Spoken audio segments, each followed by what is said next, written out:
मैं 3 साल नशे में रहा, इतने भयंकर नशे में रहा कि मैंने अपने आप कमरे में बंद रखा और मैंने छिपकली को मार कर उसको भून के पिया। मैं जवानों को टिप नहीं दे रहा हूँ, मैं क्या जाकर ट्राई करूँ, ठीक है। मैंने वो नशा किया है, ठीक है, और ऐसी बुरी हालत में था मैं।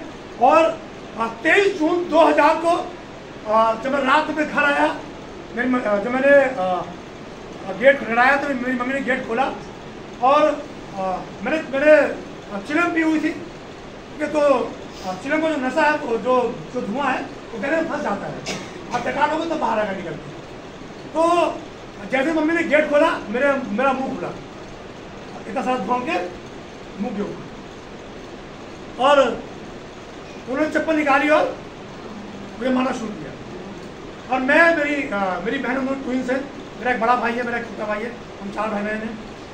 तो मेरी माँ ने मुझे मारते हुए ऐसा कहा कि तू पैदा क्यों हुआ, तू कड़ा क्या खाना के नाम पे, और अच्छा होता कि तू पैदा होने पहले ही मर गया हो।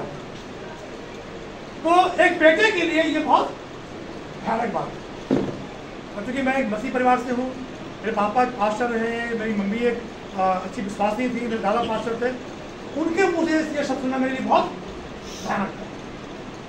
और मैं अपने कमरे में गया, ऐसी कालीन बिछी हुई थी, वहाँ बैठा, और मैंने एक प्रार्थना करी कि परमेश्वर मैं जीना नहीं चाहता, मुझे मौत चाहिए, मैं होना चाहता हूँ, मैं फांसी नहीं कराऊंगा, मैं जहर नहीं खाऊंगा, मैं नदी नहीं करूँगा, मैं ट्रेन से नहीं कटूंगा, आपको जो करना है आप करो, आप भूकंप लेकर आओ, आप तूफान लेकर आओ, आप मकान गिराओ, आपको जो करना है आप करो, लेकिन मुझे आज क्या मरना है, मुझे सुबह नहीं देखना। और वो समय से परमेश्वर मुझसे बात करी, इशाया 41:10 के द्वारा, मत डर मैं तेरे साथ हूँ। उन्होंने वहाँ से मुझे छुड़ाया, निकाला। और आप यकीन करिए, जो बंदा 3 साल नशे में था, मैं 40 स्मोकर था, ठीक है, मैं एक सिगरेट से दूसरे सिगरेट को चलाकर पिया करता था, मैं नशा इतना भंग करता था कि मेरी जेब के अंदर चरस, गांजा, अफीम, सुरफा, भांग, ये वो चीज़ मेरी जेब के अंदर भरी होती थी। नशा में इतना करता था, मेरे पसीने से भी उसकी बदबू आया करती थी। और वो व्यक्ति आज यहाँ खड़ा हुआ है, प्रभु की महिमा के लिए सारा आदर और सारी महिमा उस परमेश्वर की है। जो परमेश्वर भी चुन सकता है, आपको भी चुन सकता है, उसे चुना है मुझे आप।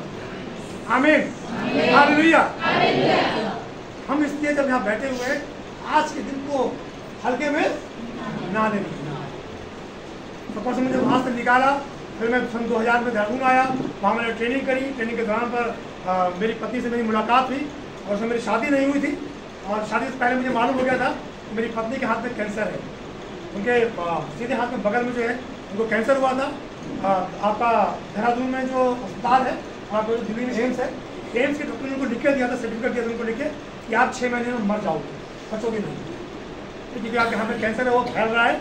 और तब उनको जो है एक आंटी ने बताया प्रभु के बारे में, उन्होंने विश्वास किया।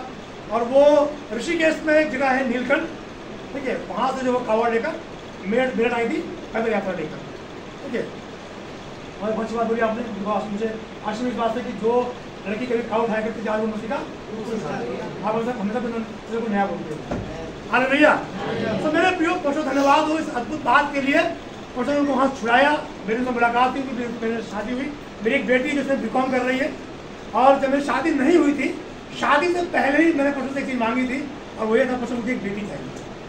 बेटा वो चाहिए नहीं, क्या तो हमने कर लिया, और क्या हमारे बेटे कर लेंगे। मैंने कहा मुझे नहीं चाहिए। मेरी बेटी मुझे अक्सर बोलती है, पापा आप बहुत चालाक हो, मैंने आप जानूँगी बेटी मांगी, क्या वो मालूम बेटी ज़्यादा उत्पादी नहीं करती है ना, बेटे पता नहीं कहीं के कहीं चले जाते हैं ना। तो मेरा छोटा परिवार है, हम लोग श्रीनगर में रहते हैं, वहाँ के प्रमुख सेवा कर रहे हैं। 2006 में मैं लखनऊ से श्रीनगर आ गया था, और तब से परसों वहाँ पर फिर मैं लगातार इस्तेमाल कर रहा है। तो ये परसों का एक अद्भुत काम जो हमारे जीवन में किया है। हम लोग वचन में जाएंगे और निकालेंगे पढ़ने के लिए। और मैं आपको बोलना चाहता हूँ, सबसे पहले बात सुनिएगा ध्यान से। तो बात प्रभु ने मुझसे कही है वो ये है कि आप सब चाहते हैं कि प्रभु आपके लिए अद्भुत काम करे, हाँ ना, हम सब चाहते हैं। मेरा एक सवाल है, और वो सवाल ये है आप लोगों से कि परमेश्वर ने इस्राएलियों को मिस्र से निकाला, और मिस्र से निकालने से पहले परमेश्वर ने मिस्र में 10 बड़ी विपत्तियों को भेजा, उसके बाद उनको वहां से निकाल कर लाया। 10 क्यों, एक में क्यों काम नहीं कर दिया? वो 10 आखिर क्यों? अभी बच्चा सवाल पूछ रहा था ना, मेरा सवाल है आप लोगों से, क्यों, क्या समझाने के लिए? जी थैंक यू। आप समझिए इस बात को कि परमेश्वर चाहता था कि मिस्र के वो लोग जो 4 साल गुलामी में रहे, वो वहां से निकलने से पहले ये बात जान ले कि स्वर्ग में, ब्रह्मांड में सिर्फ एक ही परमेश्वर है जो उनकी अगुवाई कर सकता है, उनकी गुलामी से निकाल सकता है बिना किसी लड़ाई के। Hallelujah, hallelujah. और वो परमेश्वर आज भी काम कर रहा है। आमीन, आज भी काम कर रहा है। मेरे प्रिय, हम निकालेंगे पढ़ने के लिए, बाइबल में एक वचन है, दूसरा राजा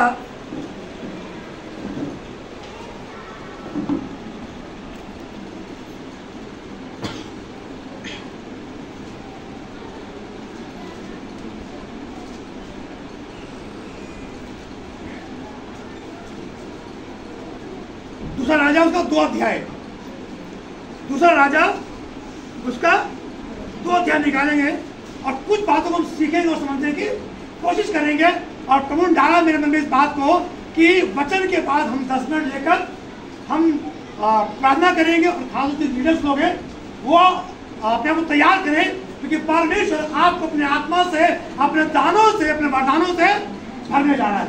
आमीन, हालेलुया। तो आप तैयार हैं, बाकी को तैयार करें इसके लिए।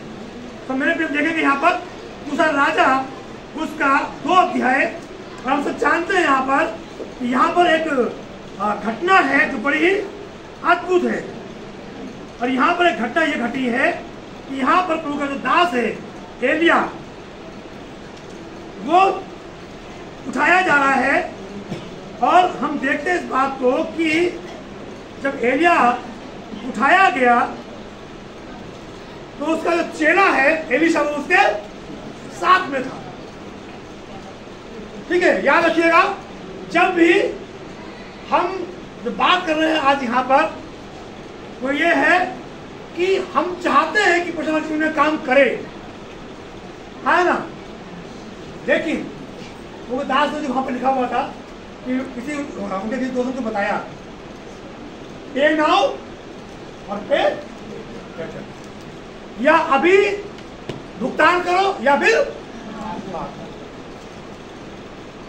वचन में लिखा है ऐसा कि जब यीशु मसीह आएगा, न्याय होगा, सब उसके सामने होंगे। लिखा हुआ है कि सब जातियां उसके आगे घुटना टेकेंगी और क्या करेंगी? अंगीकार करेंगी कि यीशु ही प्रभु है। तो मैंने ये सीखा है कि वो लोग, वो चीज, वो व्यक्ति जो जीते थी, आज अभी जीते थी, यीशु के आगे घुटने टेक देंगे। मरने के बाद वो उसके आगे घुटने टेकने से बच जाएंगे, क्योंकि वो वहां खड़े होकर उसकी महिमा करेंगे। हालेलुया।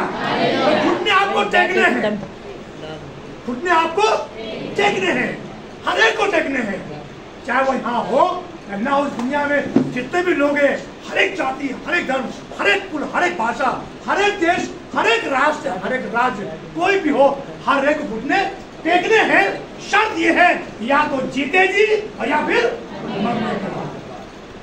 दुख की बात ये है कि अगर मरने के बाद उसका कुछ नहीं। मेरी कहावत होगी, अब पछताए चिड़िया चुप गई, अब तो हो गया।